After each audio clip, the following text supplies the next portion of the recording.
Olá, seja muito bem-vindo ao Ação Sustentável, o seu programa de sustentabilidade que traz novidades e soluções que precisam ser debatidas para mudar a imagem do agro com fatos, provando que a prática sustentável já é uma realidade tanto no campo quanto em diferentes segmentos do agronegócio.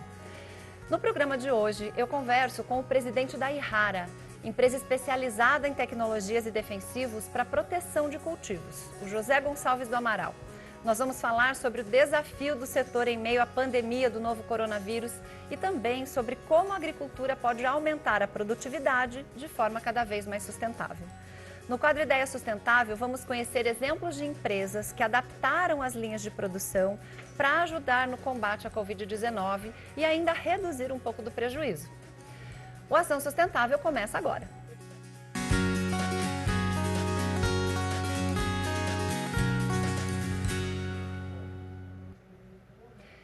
Parte do progresso da agricultura brasileira se deve ao desenvolvimento de tecnologias que auxiliam o agricultor a produzir cada vez mais, com qualidade e de forma sustentável. E em meio à pandemia do novo coronavírus, a segurança no campo é ainda mais importante. Para falar sobre os desafios do setor neste momento, eu converso agora pela internet com o engenheiro agrônomo José Gonçalves do Amaral, presidente da Yara, empresa especializada em tecnologias e defensivos para proteção de cultivos. Olá, José Gonçalves, muito obrigada por participar da Ação Sustentável comigo, para falar de um assunto tão importante. Seja bem-vindo. Obrigado, Samantha. Olá e bem-vindo a todos que nos assistem agora. Isso aí. Fala um pouquinho da Yara para a gente. É uma empresa de tecnologia e que também produz defensivos, é isso?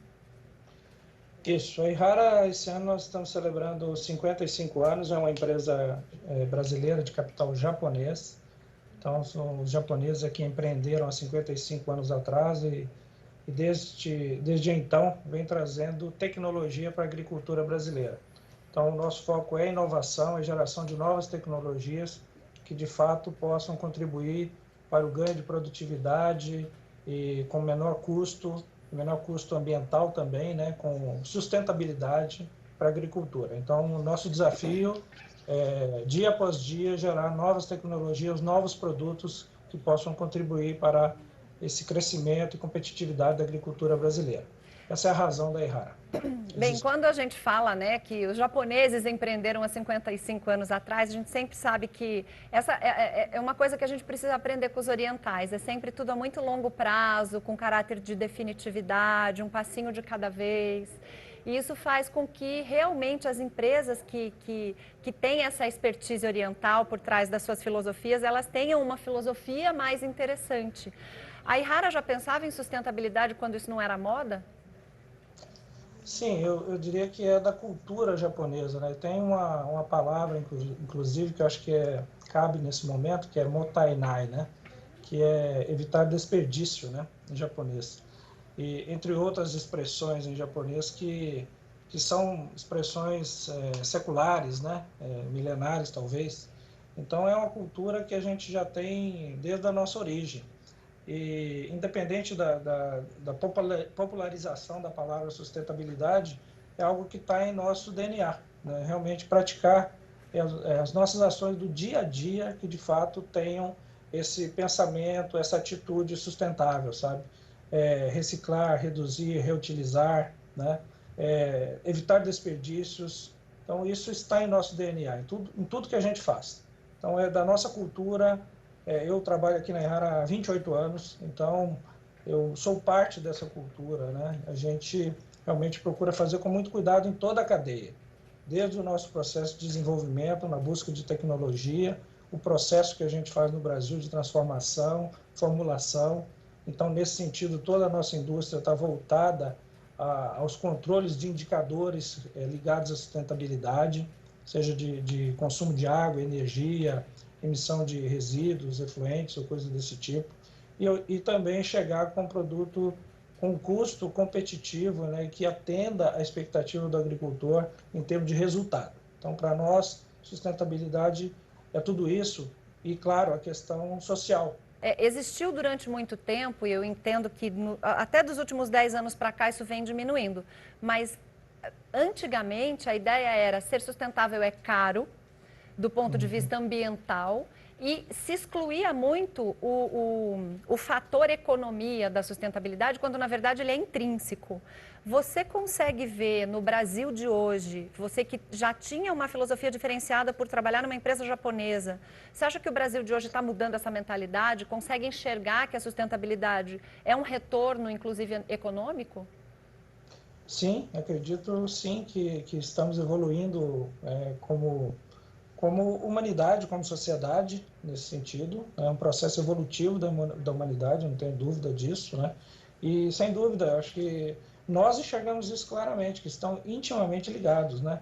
Não é sustentável se não for economicamente viável, se não for ambientalmente viável, se não for socialmente também viável. Então, os três pilares são fundamentais, né?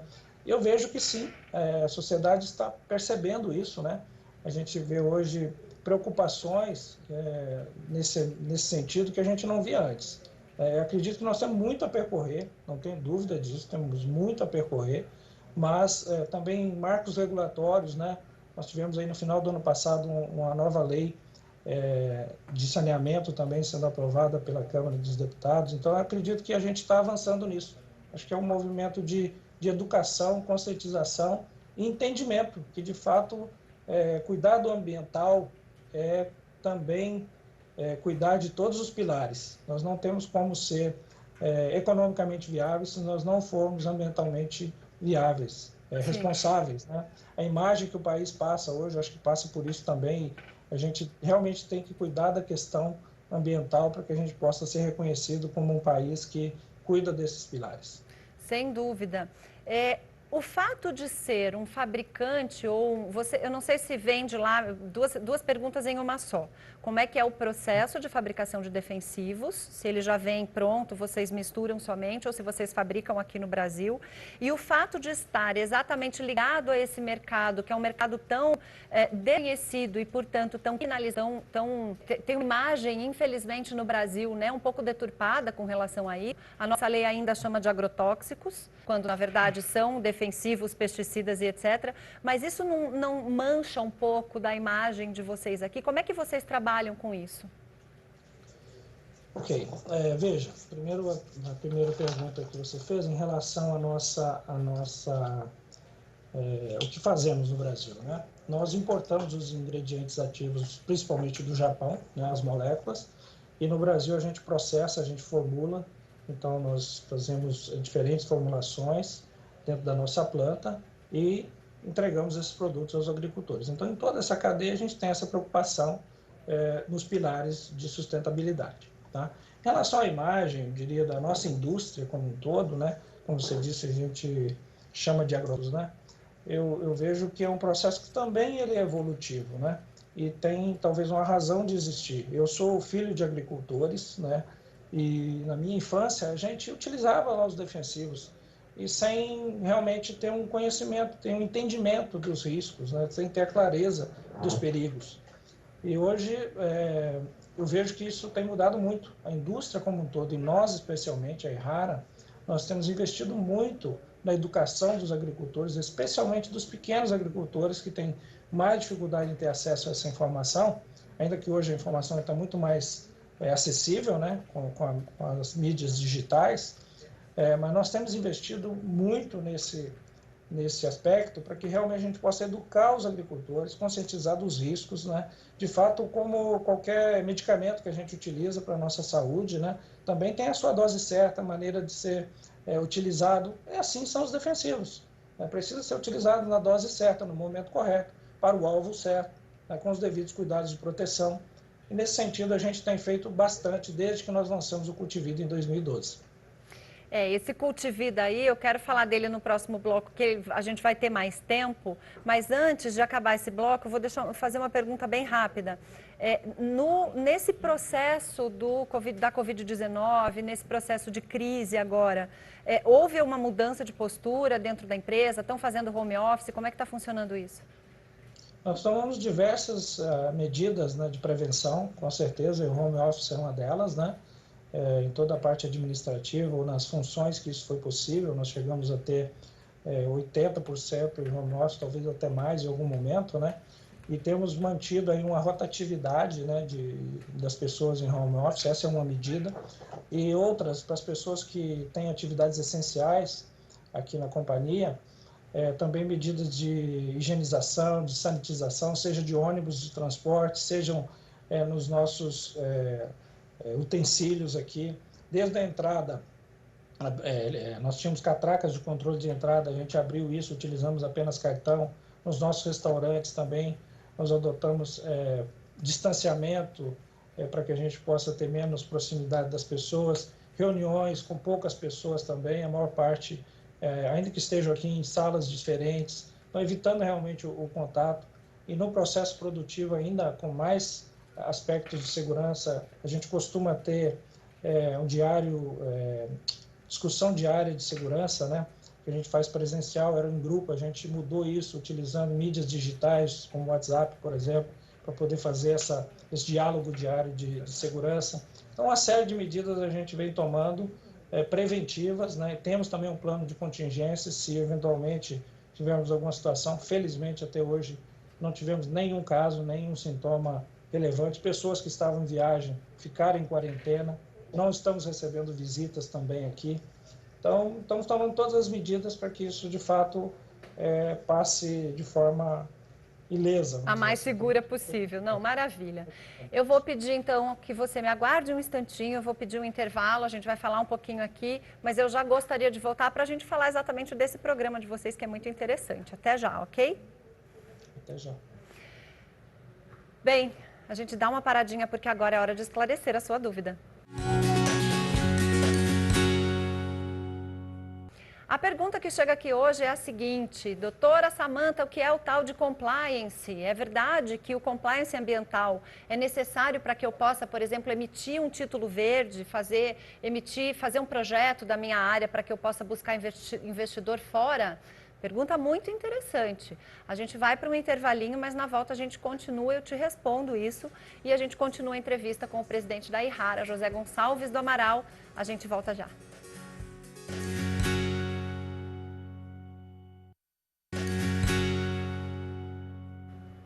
Estamos de volta com a Ação Sustentável.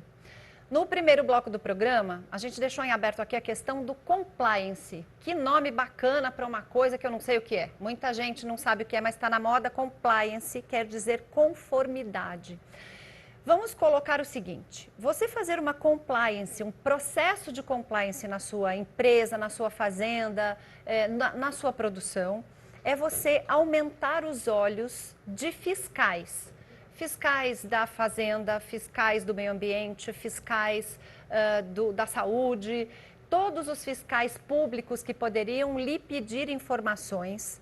Você, ao invés de ficar esperando eles pedirem as informações, você vai produzir essas informações e você vai colocar a sua empresa em conformidade com a legislação. Nossa, para que eu vou fazer isso? Você vai fazer isso porque você vai diminuir o seu risco de multas, diminuir o seu risco de embargos, aumentar a sua chance de conseguir investimentos externos. Se você tiver um projeto, por exemplo, vamos pegar na questão ambiental o projeto de melhorar uma área de preservação permanente no entorno de uma nascente. Você pode achar programas que financiem esta atitude, que você deveria fazer com o seu próprio dinheiro, como, por exemplo, o Produtor de Águas, que é um programa da Agência Nacional de Águas, que remunera o produtor que vai fazer uma melhoria no entorno de uma nascente. Você pode, por exemplo, mostrar que você está aumentando a sua produtividade sem aumentar a área plantada, ou que você está recuperando pastagens com o sistema integrado de lavoura, pecuária, floresta, e com isso pedir investimento externo de uma empresa privada ou de um ente público com aquele projeto. Então, o compliance é nada mais do que conformidade com as legislações a que a sua atividade está obrigada. Então, você não vai fazer nada mais do que você teria que fazer, mas você vai documentar essas conformidades e você vai criar um documento em que você vai declarar a quem interessar que você está conforme, que você faz compliance na sua empresa. Com isso, você pode até emitir títulos para negociação em mercado financeiro, como um CDB, por exemplo, da sua fazenda, porque você tem um projeto de melhoria ambiental, como o Sistema Integrado de Lavoura, Pecuária e Floresta. Então é realmente muito interessante. Se você tiver mais dúvida, pode mandar aqui pra gente, ok? Se você tiver qualquer dúvida, ou se você não sabe se aquilo que você ouviu por aí é verdade ou não, você pode mandar sua dúvida aqui pra gente. Entra em contato pelo nosso WhatsApp, que é o 11 94258 9183, ou também pode entrar em contato direto com a nossa produção pelo telefone 11 3131 3719. Vamos agora ao Ideia Sustentável. Ao invés de confeccionar abadás, fazer máscaras, os exemplos se multiplicam de empresas que adaptaram as linhas de produção para ajudar no combate ao coronavírus e, de quebra, reduzir um pouquinho do prejuízo. Em todo o país, quase 80 mil lojas virtuais foram abertas para atender os clientes durante o isolamento social. E essa é só uma no meio de um turbilhão de mudanças no jeito de fazer negócio. Essa fábrica de cosméticos de Ilhéus, no sul da Bahia, tinha uma linha de 400 produtos. Agora mudou completamente o foco. Produz itens de higiene pessoal que vende em um canal na internet. Isso nos ajudou a segurar, a pagar as contas. As fábricas de abadás, por exemplo, tiveram praticamente toda a produção paralisada. Para evitar a falência, 5 camisarias de Salvador se uniram e criaram a Central da Máscara. Deu tão certo que já estão investindo em outros itens de proteção contra o coronavírus. A gente se mantém, pelo menos, com os custos para pagar que envolvem o custo de uma indústria. As mudanças protegeram centenas de empregos. Ainda estamos um pouquinho preocupados, mas acreditando sempre na empresa, que está sempre inovando, buscando. E isso para a gente é muito bom como funcionários. É importante que o empresário faça algo próximo da atividade dele, ou até mesmo alguma atividade que pode não ser tão próxima da dele, mas que ele tem expertise e ele tem domínio em fazer. Foi o que fez esse hotel na Orla de Salvador. Sem hóspedes desde março, aproveitou a cozinha para vender comida por encomenda. É um investimento de marca para que a gente esteja presente na mente dos nossos clientes. E a gente continua a nossa entrevista com o presidente da Irrara, empresa especializada em tecnologias e em defensivos para proteção de cultivos, José Gonçalves do Amaral. Bem, nós estávamos conversando aqui no final do bloco anterior a respeito de medidas, que essa Covid-19 fez as empresas tomarem, não só com relação ao seu pessoal, mas em relação a outros programas. E vocês, me chamou a atenção, inclusive aqui, o Cultivida, tem um programa, uma cartilha chamada Cultivida, que vocês lançaram, inclusive, para ajudar o agricultor lá no campo, que é o cliente de vocês lá na ponta. Como é que surgiu esse programa e o que é o programa Cultivida? Bom, o programa Cultivida ele se iniciou em 2012, e de lá para cá uma série de iniciativas foram feitas. Ele nasceu da identificação que faltava realmente mais esclarecimento para o pequeno agricultor, principalmente, sobre o uso correto e seguro dos defensivos agrícolas. E também as unidades de atendimento, as unidades de saúde de atendimento de regiões mais remotas, mais carentes, que também não tinham as suas equipes devidamente treinadas para poder avaliar casos de possíveis intoxicações. Então, nessa ocasião, nos juntamos com um especialista da área de toxicologia, para que a gente pudesse fazer, um médico toxicologista, para que a gente pudesse fazer um trabalho de educação, tanto das pessoas, dos profissionais de atendimento, quanto também dos pequenos agricultores, das famílias dos agricultores.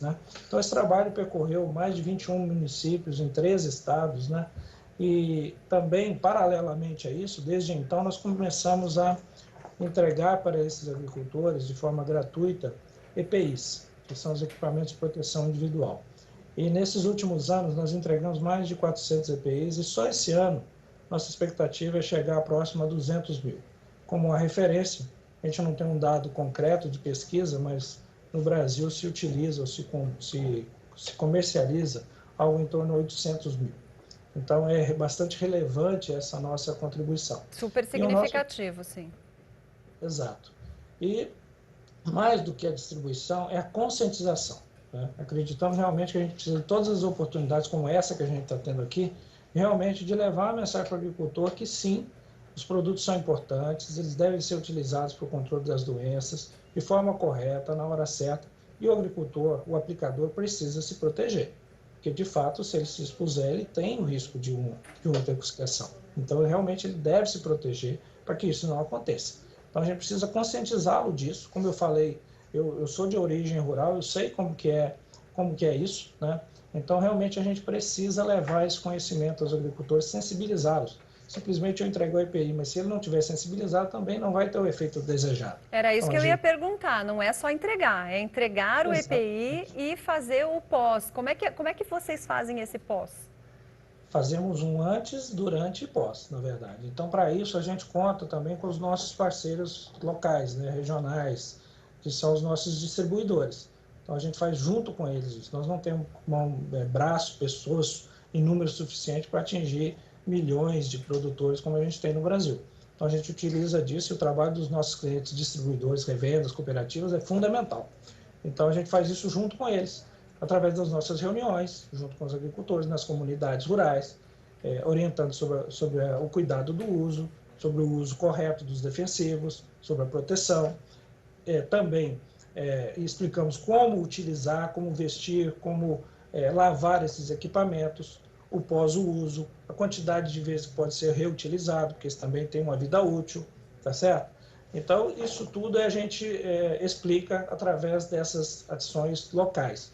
E hoje também, a gente já, até esse momento que a gente está vivendo, nos desafiou a fazer à distância, né? Utilizar as mídias digitais, e temos feito isso. Nós temos feito diversos webinários aí para falar de problemas da agricultura e recomendar os novos produtos. Nós lançamos novos produtos esse ano, temos novos ainda por lançar, e sempre também nós damos esse recado do cuidado no uso dos defensivos, do uso correto e do uso dos equipamentos de proteção individual. Nossa, que maravilha, porque a gente percebe que tudo no Brasil tem evoluído muito rápido. Nós temos recordes de produção de grãos, recorde de produção de carne, da própria energia, essa nossa migração para o etanol, que também é um produto agro. Mas a gente percebe que a nossa imagem lá fora, internacionalmente, ela... às vezes até por conta de brasileiros, ela acaba sofrendo, né, denegrindo a imagem do Brasil do ponto de vista ambiental, do ponto de vista de segurança do trabalho. E trabalhos como esse, eu tenho aqui orgulho de divulgar, né, no Ação Sustentável, para que a gente diga o brasileiro faz a sua parte, faz muito bem. Não é só uma propaganda, nós estamos aqui mostrando, de fato, uma ação que vem, como você disse, desde 2012, e agora vocês pretendem entregar 200 mil. Quer dizer, quando a gente fala em 200 mil kits EPI, nós estamos falando um número super significativo para várias áreas, para vários produtores, então é muito, muito interessante. Do ponto de vista de sustentabilidade e de, por exemplo, retorno de embalagens, existe alguma coisa, algum programa que a Yara segue, a Yara leva também essa conscientização para os produtores? Sim, esse na verdade é um tema que o Brasil é benchmark, né, no mundo todo, né? Nós recolhemos mais de 94% das embalagens que são utilizadas como defensivos, elas são recolhidas hoje. Então, nesse sentido, o Brasil é exemplar, né? Nós temos uma organização através do INPEV, né, que reúne todas as companhias da nossa indústria, e com isso foi criado a Campo Limpo, ou seja, tem uma logística reversa muito bem estabelecida, e hoje a reciclagem desses materiais, inclusive, também é muito utilizada, né? Então, eu vejo que a gente tem um papel aí mais junto com as associações da nossa indústria, né? Não ações individualizadas, porque seria inviável no aspecto logístico. Sozinho não dá para fazer mesmo, né? Sozinho, já que existem os distribuidores, as cooperativas têm que utilizá-los. Nesse ponto está mais consolidado. Para finalizar, digamos que uma previsão aqui, existe um movimento do mercado de químicos, do mercado de defensivos, para utilização de produtos menos impactantes, para utilização de novas, como a Yara é uma empresa de tecnologia, para que haja um desenvolvimento tecnológico desses produtos, para que eles sejam cada vez menos poluentes, menos degradantes ou menos impactantes para o solo, para o meio ambiente? Sem dúvida, Samantha, nós, em última análise, somos consumidores, não é verdade? Com certeza. Então, quando a gente fala sociedade, mas nós somos a sociedade, né? Então, nós, como sociedade, como consumidores, também queremos produtos cada vez mais saudáveis, né? E acredito que a nossa indústria já tem essa responsabilidade. O conceito de manejo integrado, ele não é novo, né? Ele já é praticado. Mas, de fato, a demanda da sociedade, a demanda de nós como consumidores, ela pressiona todas as indústrias, né? Então, isso é uma evolução constante. E aí é importante também que a gente avance no registro de novas moléculas, que a gente tenha produtos realmente que são cada dia mais, do ponto de vista ambiental, da saúde humana, menos impactantes, né? E, de novo, a questão do uso correto. E também nós temos uma linha de produtos biológicos, que a gente já vem investindo há algum tempo.